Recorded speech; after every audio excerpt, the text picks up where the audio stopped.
Minha mãe, ela tem um irmão fora, que mora nos Estados Unidos há mais de 20 anos. Ele saiu ilegal, ele foi corajoso aos 18 anos. Atravessou o mar. Não, foi...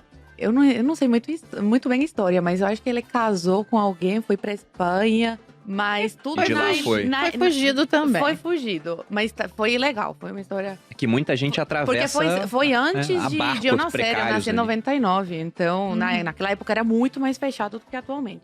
E aí esse meu tio, ele mandava coisas pra minha mãe, pra vender. Então a gente vendia no mercado negro, roupa, essas coisas, que você sobrevive No lá mercado assim. negro. Deixa eu só fazer Tem um mercado parênteses negro. sobre isso.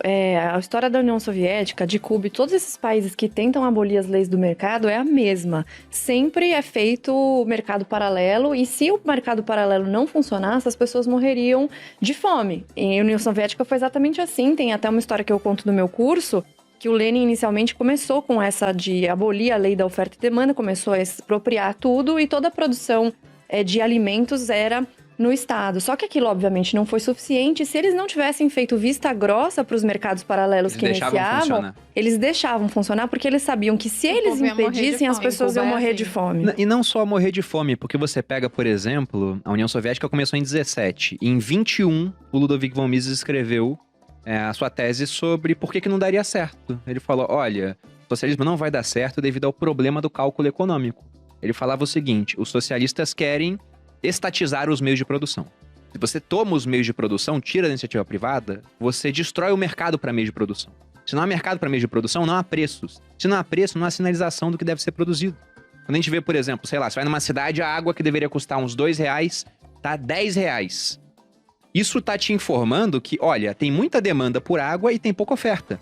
Aí um monte de pessoas vão ver, caramba, não porque elas são boazinhas apenas, alguns querem só ganhar dinheiro. Mas esse é o mérito do capitalismo, né? A gente usa o egoísmo dos outros a favor de todos. Ele olha, caramba, a água tá R$10, eu posso comprar água por R$2 naquela cidade e lá vender por 8, que eu tô vendendo mais barato e vou ter muito mercado. Se muita gente faz isso, muita oferta de água para aquela mesma demanda, o preço cai. preço cai Em países novamente. socialistas isso não acontecia. Isso é uma tanto que eles coisa, deixam assim, funcionar. muito básica, né? Um conceito muito básico de economia que tentam... esse que é o problema, na verdade, do socialismo. Eles colocam a emoção na frente da razão e aí dá tudo errado. Então, assim, eu acho que o preço de tal coisa é muito caro, que as pessoas não têm acesso, mas a única maneira, e isso os dados provam historicamente, a única maneira de você conseguir levar a produção em massa para as pessoas e baixar o preço das coisas foi através da produção em massa, que veio depois da Revolução Industrial que precedeu o capitalismo.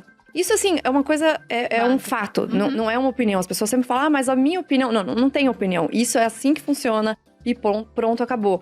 E quando a Zoe conta as histórias dela, é uma repetição de dados que a gente já viu em todas as histórias. Então, quando você vê a bibliografia do Lenin, do Stalin, as pessoas que vêm de Coreia do Norte, de Venezuela, de vários países da África que também estão sob regimes socialistas, é sempre a mesma coisa. Mas, de alguma forma, socialistas brasileiros de outros lugares acham que vai funcionar quando eles fizerem. Aí vai mudar alguma Eles coisa. acham que eles são mais inteligentes. Eles são mais inteligentes. São capazes de colocar o negócio pra funcionar aqui. Com certeza. Eu acho que é o Gianetti que ele chama isso de princípio da contra-indução. Ele fala que uma experiência que deu errado deve ser testada até uma hora Milhões que de vai dar vezes. certo. Mas não vai dar certo nesse caso. Mas, Oi, por favor, continue aí com essa questão. Vocês viviam, então, de vender as coisas no mercado negro. Minha mãe, ela vendia coisa no mercado negro e a gente traficava também, porque a gente era... Não, traficava adoro. não. Como é que é quando você consome? Contrabandeava? Não, a gente comprava frango no mercado negro, então a gente era... Um revendedor. Não, é pra comer mesmo. Então, você tá. consumia o mercado negro também. Exatamente. Vocês vendiam algumas coisas e compravam frango lá. Exatamente. A gente comprava frango, enfim. Lá funciona desse jeito e para sobreviver a economia de Cuba, eles fazem isso, eles fazem essa vista grossa. Então minha mãe sempre foi muito empreendedora lá em Cuba.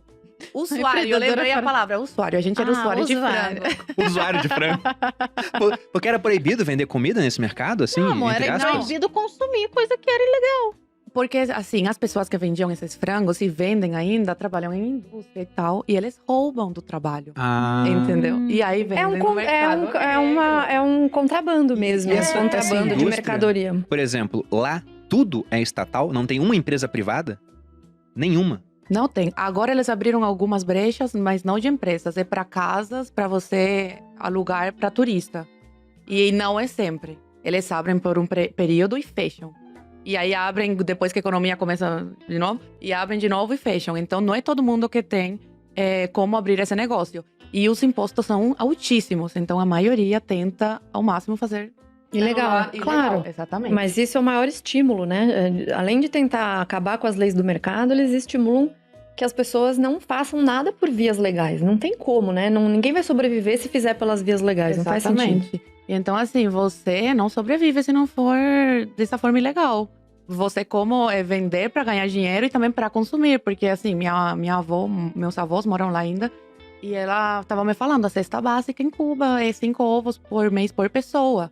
Isso não dá pra Eles nada. recebem. Isso eles recebem do governo. Da caderneta. Recebem não, né? Você compra. Gente, Lá nada é de racionamento. graça. 2021 ainda existe racionamento em E alguns tem pessoas países. que acham que é de graça, né? Que a ditadura dá ovo de graça. Não, eles compram. Então, assim, 5 ovos por mês por pessoa. Carne vermelha não é todo mês que tem. Frango não é todo mês que tem. Então, assim, na minha vida, eu passei a maior parte do tempo comendo frango. E eu era privilegiada. Então, quando eu cheguei no Brasil, eu não aguentava mais ver frango na minha frente. Porque minha mãe mandava um dinheiro pra minha avó pra ela comprar uma caixa de frango. E aí, essa caixa tinha que dar pro mês todo. E era frango todo dia, frango todo dia.